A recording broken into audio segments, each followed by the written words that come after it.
what's going on everybody? Star Wars 1744 here today with Prison Architect.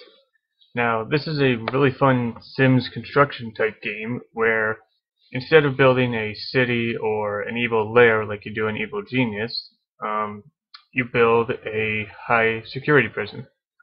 So the way this game works is that you get an acre of land, you can choose between small, medium, and large sizes, and you build a prison to house the world's criminals.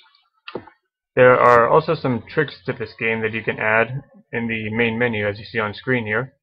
There's the Fog of War, which limits line of sight at night hours, random forest and lake formations, constant prisoner condemnings, so you're going to have more prisoners coming into your base, or your prison, not your base.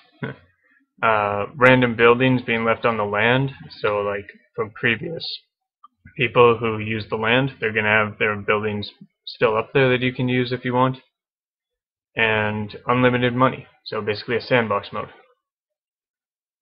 The construction process in this game works very similar to that of Evil Genius, where you construct walls, buildings, walkways, and different rooms to suit your sort of basic needs. The tricky part to this game comes in several ways. One is that sometimes you can't house all the prisoners that you have in your base. You're going to have too many prisoners coming in and not enough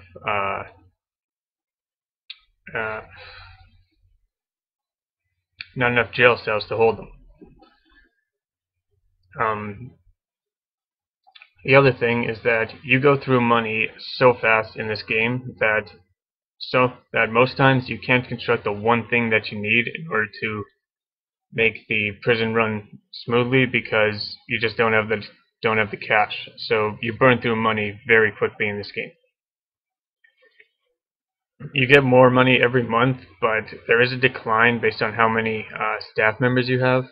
You can hire many different people, such as workers to expand your base, guards to keep your prisoners in check. Another tricky part to this game is that every room in this game has got certain prereqs, or certain requirements that you need in order to continue it, in order to complete it. So every room has got its own set of challenges. So as you can see over the cell, it is indoors, so that's passed. However, it needs to be enclosed, where it's surrounded on all sides by walls and at least one door, and the minimum size, it's not big enough. So by adding 2 more layers, now it's big enough. So now I can start putting stuff in here and my men will start building it. It requires a bed and a toilet in order to function. Doesn't matter where you put those. Then needs a cell door and needs to be surrounded by walls. So yeah, that's the tricky part to completing this game, is that every room has got its own set of challenges. Cooks to prepare your meals, janitors to do cleanup duty, and medics to heal the wounded. There is a way to lose the game. You lose if you can't keep your prisoners in check, as when that happens they will start to escape, and they will also start to cause riots and destroy your prison from the inside out. So you lose if that happens too often. There are some objectives or side missions you can complete, which adds part of a mission, which adds sort of a mission part to the game, which in my opinion is a pretty good add-on.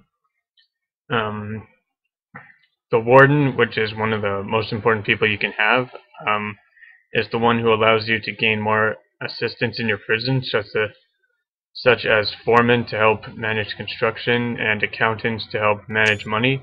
There's also superior guards that you can use to help enforce the officials' power in your prison. The trick to succeeding in this game is to find the right balance of the amount of cash you bring in and the amount of cash you give out to your employees at the end of every month. Succeeding in this can make maintaining your prison so much easier. And again, that's the trick to this game. There are also a bunch of upgrades in this game that the warden can unlock through certain paths of research. You can get increased security where your men have got like dogs and guns and stuff. You can also have security cameras set up, so that can obviously help your men with responding to breakouts and fires and things like that. You also have there's also medical assistance, which increases health, financial rates, which obviously increases the amount of money you can get in every month. There is a power and water system in this game that has to be maintained, but that's pretty easy to maintain, so it's not really that hard to have to worry about it.